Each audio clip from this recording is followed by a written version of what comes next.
Buenos días. La mesa, nuestra primera mesa, la primera persona que se va a dirigir a nosotros es la doctora Miriam Muñiz Varela, y el título de su ponencia es Economía de la Violencia, Ciudad y Abandono de la Vida.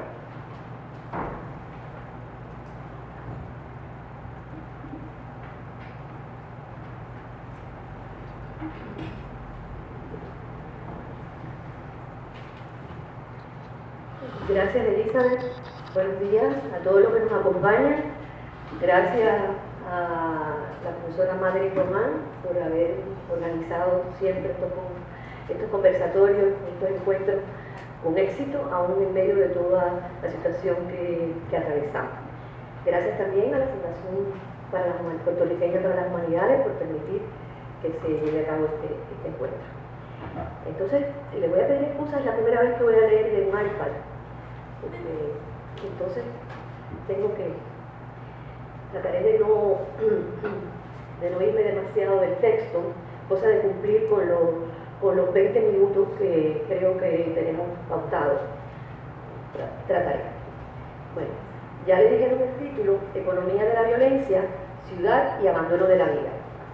Debo comenzar haciendo referencia a los análisis y textos que he venido realizando en los últimos años, ya son más de 5, sobre la crisis económica del 2008, conocida como de las hipotecas subprimes en Estados Unidos, y que desencadenaron la crisis del capital financiero actual.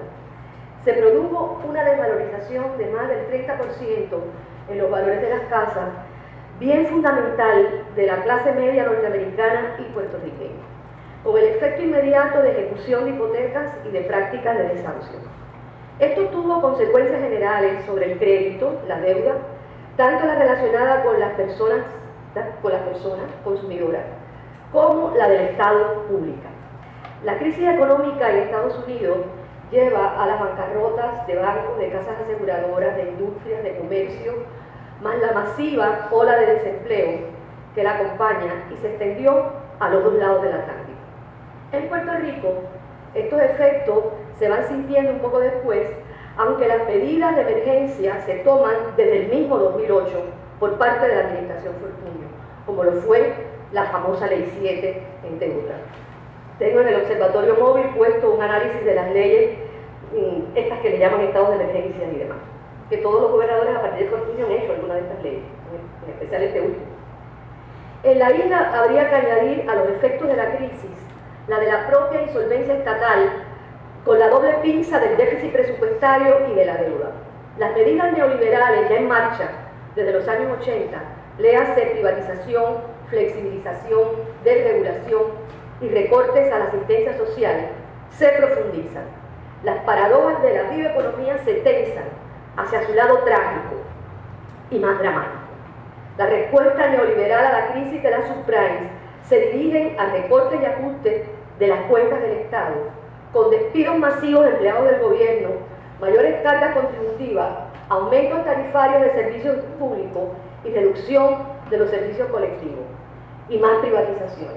La crisis permite, por un lado, realizar las modificaciones jurídicas, en estos días estamos viendo el escenario de esas modificaciones, realizar las modificaciones jurídicas que aún sostenían derechos laborales, sociales e históricos, y flexibilizar las formas de operar del capital, eliminando obstáculos a su rentabilidad, facilitando la apropiación privada y la degradación del entorno. Del otro lado, imponiendo medidas de reducción presupuestaria y de pago a la deuda que tienen como efecto la expropiación de bienes públicos y de empobrecimiento generalizado. Gran parte de estas medidas se iniciaban con decretos y leyes estableciendo estados de emergencia. Es ejemplar en este asunto la del inicio del actual gobierno, y por supuesto la que impone la Junta de Control Fiscal con la Ley Promesa, que suspendían el establecimiento jurídico y normativo vigente a cambio de uno que facilitara la imposición unilateral y despótica en beneficio del capital privado y en detrimento de las condiciones sociales de vida. De esta manera se aseguraban las políticas de recortes, de austeridad y de reajuste impuestas por la oligarquía financiera mundial a los deudores del mundo, sometidos a una máquina de saqueo infernal, que va por el mundo con la misión de salvar a la economía. En fin, un análisis amplio de este asunto lo adelanté desde el 2011 y se recogió en el capítulo de Gramática de la Crisis, en el libro publicado en el 2013, Adiós a la economía. Allí también planteé cuestionamientos de los conceptos generales de la disciplina económica y su reclamo de racionalidad, mientras que su gestión y práctica no cesaba de reproducir la expropiación de riquezas y la autodestrucción de la vida. En los textos y análisis posteriores a ese de la gramática, me dedico a develar lo que ya se mostraba con total visibilidad, que era la violencia de la economía y su vínculo con el abandono de la vida y la precarización social. Valiéndome de los conceptos aportados por los teóricos filósofos Judith Butler y Giorgio Agamben, continúo analizando sus diversos aspectos, enfatizando el papel de dominio de la economía sobre la vida y sus efectos violentos. La primera, Judith Butler, fija tanto el abandono como la precarización a las políticas de austeridad y ajustes que trae el neoliberalismo. El segundo, Agamben, el abandono o la nuda vida como forma permanente de exclusión y del poder de dar muerte, operando desde siempre en la biopolítica occidental. No es este el momento de discutir estos autores y las implicaciones de sus tesis sobre los debates contemporáneos. Ya yo lo he hecho en variados textos, entre otra mucha gente, incluyendo los del libro. Lo que sí quiero apuntar, porque tendrá que ver con lo que aquí quiero plantearles, es que Butler le interesa enfatizar el abandono y la precarización a partir del plazo histórico marcado por el liberalismo. Por tanto, su análisis se dirige a los efectos del mismo ya en el nuevo siglo, mientras que en el caso de Agamben se trata del largo plazo histórico asociado a la forma diferenciada que representa el poder biopolítico moderno desde el siglo XVIII con respecto al poder soberano que le antecede, según lo plantea Foucault. Para Agamben, la nuda vida exhibe la paradoja de haber sido incluida en la política moderna, pero por medio de su propia exclusión y hasta de su muerte. En otras palabras, cuando constatábamos a mediados del siglo XX el éxito de la biopolítica Foucaultiana, con el advenimiento del estado de bienestar, el reconocimiento del sujeto moderno en la doble modalidad trabajador asalariado y ciudadano como producto de la vigencia de la sociedad disciplinaria, y donde la sociedad de consumo llevaba más allá del trabajo la producción de la vida y el hacer vivir a su traducción dineraria, resulta que no cesaba de reproducir su abandono. Vidas pero abandonadas, excluidas, segregadas, marcadas racial y sexualmente, vidas pero sin forma cualificada. Dramática dicotomía que Agamben recogía también bajo las formas griegas de bios y zoe. He recurrido a estas tesis agambenianas muchas veces en mis textos y están discutidas con amplitud, comparándolas con Foucault. La referencia que hoy la hago justamente porque quiero poner en el centro de esa dicotomía a la ciudad. San Juan, o más recientemente la isla ciudad, o la ciudad isla, ya que es ahí que se hace visible por ser ella, la ciudad, el depositario donde se marca el tránsito de ese recorrido histórico. Una historia que traza las marcas de la ciudadela y la ciudad murallada, el establecimiento militar, resguardo de seguridad para el puerto de tránsito más importante de la ruta atlántica en la flota americana española, también la del ensanche hacia Cangrejos por la carretera central desde la Ponce de León a mediados del siglo XIX. Y durante el siglo XX, mucho antes del neoliberalismo, las barriadas pobres y más densamente pobladas se encontraban en los márgenes de los cuerpos de agua que circundaban la bahía de San Juan, desde el caño San Antonio hasta los márgenes del caño Martín Peña. El primero, el San Antonio, dragado en 1921, moviendo a la población de Puerta de Tierra a Barrio Obrero. Eso ya sería otro capítulo y otro análisis del de Barrio Obrero. Y construir allí la ampliación, construir allí, en el sitio abandonado, la ampliación de los puertos y los almacenes comerciales que empezaban a considerarse como de la mayor importancia en el comercio norteamericano. Si mal no recuerdo, alrededor de la década del 70 ya era el quinto más importante para el comercio norteamericano. Mientras que los márgenes del Caño Martín Peña, habitados permanentemente desde la década de 1930, siempre ha aparecido como excluido de la ciudad, marcado desde siempre y hasta ahora por el abandono y la precariedad, esperando por un dragado que posibilite una vida digna. Quería establecer desde el inicio a la ciudad, la de siempre, y en particular a las comunidades del Caño, como uno donde los cuerpos viven, aunque sin el hábitat que corresponda a una forma humana. De ahí la pertinencia de los conceptos agamberianos. Tendremos ocasión de volver sobre el contraste que presentan estas comunidades. Decía el historiador de la ciudad, Luis Montfort, que la ciudad metropolitana estaba aquejada de procesos terminales y que la historia de la ciudad del siglo XIX era la historia de una enfermedad y la del siglo XX la de un extraño tratamiento médico que para la curación producía reacciones secundarias tan deplorables como el propio mal. Y observando la Guerra Fría entre el Pentágono y el Kremlin, no hacía más que constatar cómo todas las dimensiones de la violencia se habían extendido, aumentando la eficacia destructiva de la amenaza de la guerra. Hoy esas fuerzas destructivas y violentas siguen ahí, destruyendo ciudades, y se le añade un terrorismo más sutil y solapado, pero no menos ruinoso, el de la esclavitud de los grandes números. El último que nosotros hemos oído es de 512 millones que van a recortar. Frase también que me copio de Montfort, esta esclavitud de los grandes números es una frase del propio Montfort. Puestos en las medidas de reajustes que a los países endeudados se les impone. Llegado a este punto, uno puede preguntarse, ¿y cuál es el periodo que llega a su fin? Pues el de la ciudad que hemos recordado, conocido o vivido. Esa que ya hemos destacado, que tampoco dejó de invisibilizar a las poblaciones desechadas y abandonadas, y que las exhibía como contraste en un relato de progreso.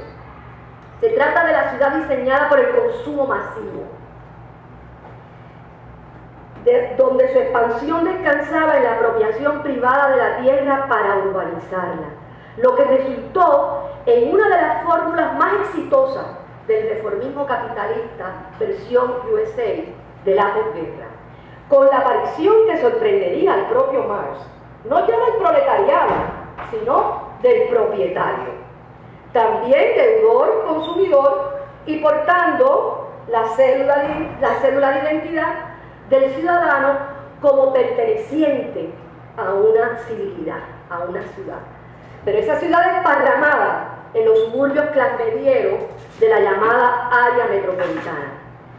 Nacimiento de una cultura urbana de corte individualista que sepultaba las formas colectivas orgánicas que tanto reclamaba el afamado historiador que tendrían que darse. Me refiero a que la vida se reproducía ya no en la forma soñada por ¿cuánto? Por Montfort, una ciudad orgánica y de medida humana, sino fortaleciendo ya no la vía farmer que caracterizó la población originaria capitalista en sus orígenes, en el campo, claro, farmer, en el campo campesino, con cada familia individual sembrando sus papas, tan elocuentemente analizada por Marx en sus análisis políticos, el 18 Brumario, la lucha de clases en Francia, sobre la pequeña burguesía, sino a esta otra manera que se me ocurre, a este propósito fue que se me ocurrió, nunca lo había pensado así, pero bueno, que se me ocurre, de la nueva pequeña burguesía fundada en la casa propietaria individual, familiar y dedicada al consumo vía el crédito. Sin embargo, a esta nueva clase citadina, de esa pequeña burguesía nueva, no me atrevo a adjudicarle yo a esas familias dispuestas una al lado de la otra sin necesidad de ningún encuentro las propiedades ambivalentes que Marx le otorgaba a su compromiso político en el siglo XIX. Esta nueva aparición de clase parecería estar muy conforme y en todo caso mostrando siempre el deseo de más capitalismo. No creo que sea demasiado aventurado plantear que este nuevo sembradío de casas, verdadero invernadero del confort, floreciendo en su interior toda suerte de aparatos eléctricos y digitales que va desde la antigua General Electric hasta la Apple, y sus jardines asfaltados para la acogida de automóviles, dispositivos de movilidad individual que transita por la autopista de la urbanización al mall, decía que no era aventurado plantear a esta forma y cultura urbana como la verdadera fuente de la nueva acumulación originaria del capital financiero que hoy reina. El mismo que produjo la burbuja hipotecaria de la subprime y su pinchazo en el 2008, pero que desde mediados del siglo pasado mantiene la circulación dineraria de los cuerpos hipotecadamente, fuente de la expansión del capital financiero como industrial vía el crédito y la deuda. Permítanme un paréntesis histórico, y lo voy a pasar porque son 7 minutos, hablo del caño Martín Peña, entonces voy a terminar diciendo, no pretendo hacer la historia, disculpe, son como 2 párrafos dedicados al caño, pero no pretendo hacer la historia y las transformaciones que caracterizaron la disposición geográfica del área metropolitana, bajo los signos de la sociedad de consumo y la propiedad de la casa, como fuente doble de rentabilidad financiera y del imaginario de emancipación y riqueza individual. Lo que sí se debe quedar medianamente claro es que no a todos les tocó la lotería, sino que fue desigual entre clases, diferenciada sexualmente y discriminatoria racialmente, sobre las poblaciones que iban a ocupar los llamados caseríos. No pocas luchas se dieron alrededor de esta transformación del caserío, de la arrabada del caserío. Bueno, finalmente, con la nueva avalancha de recorte, voy a terminar, sería mucho más difícil la vida allí en el Caño y su proyecto. Pero no solo será el drama del Caño, será el drama de toda la ciudad, de toda la isla. Ahora, el bien con el que tanto han soñado las familias del Caño, una casa segura sin obtenerla, se ha convertido en ese que le arrebata a una buena parte de las familias en la isla la cifra de las ejecuciones de hipotecas y de desahucios así lo confirman. Solo hay que traer el dato que desde el 2010 en adelante hay alrededor de 20.000 familias que han sido sometidas a ejecución hipotecaria. Hay 10.000 más que están en proceso de ejecución, lo que implica que alrededor de 35.000 familias muy pronto quedarán echadas a la calle. En 2015 fueron ejecutadas 4.459 residencias, siendo el año con más casos en los últimos 8 años. La cartera hipotecaria echada a pérdida por los bancos es de 43.000 millones, la mitad de la llamada deuda. Y la delincuencia hipotecaria en bancos supera el 18% cuando hace una década era solo 2%. La población de la isla se ha reducido en 7% en los últimos 5 años. La construcción ha perdido sobre 40.000 empleos desde el 2006 y 500.000 ha abandonado la isla en la última década, la mayoría jóvenes. Las quiebras personales oscilan entre 800 y 1.000 casos mensuales. Bueno, triste será la documentación mucho más abultada que se tendrá que hacer de estas ruinas. Mi conclusión es que la propia economía es la que es violenta y que la ciudad, o la isla ciudad, es su laboratorio. Frente a la razón instrumental ilustrada que le dio origen a la economía como disciplina, sería absurdo que se admitiera como legítima una modalidad que llevara por título economía de la violencia. O sea, porque ustedes saben que está la del desarrollo. Yo argumentaría a su favor. ¿Y de qué se trataría esta nueva disciplina, esta nueva área? Sería oigan bien, que tuviera como objeto de estudio y como plan la normalización del abandono de la vida y la indiferencia como ética o principio fundante del conocimiento. Los temas que se desarrollarían serían variados y con instrumentos analíticos establecidos y probados. Por ejemplo, el de la racionalidad de las cuentas y los números como mecanismo abstracto de desigualdad, expropiación y destrucción, pero velado por el paradigma del número. Esto incluiría los planes de ajuste y austeridad que se establecen en los diferentes países para balancear sus presupuestos, eliminar sus déficits y pagar sus deudas. En fin, tendría que sanear a la economía. Un principio paradigmático que se sostiene con la empírica de los casos de estudio, la de las troicas en Europa y especialmente en Grecia, y ahora la de la Junta de Control Fiscal en Puerto Rico. La aplicación y las pruebas se harían sobre una sociedad que ya es prehistórica, política y, por qué no, también civil y democrática. Eso lo saben muy bien los usureros. Por lo tanto, si no hay dinero, no hay futuro y tampoco vida. Salvar la economía exige el sacrificio de todos sus súbditos. El poder infalible de sus números, sus cuentas, sus ajustes, sus recortes, estos son incontrastables e irrefutables. Frente a ellos no hay otra racionalidad. Se aceptan sin chistar y más te vale. Y ya tenemos ejemplos de lo que pasa cuando protestan, aquí en los últimos días. En una economía de la violencia, los números funcionan como armas mortíferas. Destruir las pensiones, destruir la asistencia a la salud, destruir la universidad, solo por mencionar algunas que aparecen destacadas en el plano. Estas no pueden ocultar todas las otras que se profundizan y se generalizarán en la ruina y el abandono de la que hoy somos testigos. Gracias.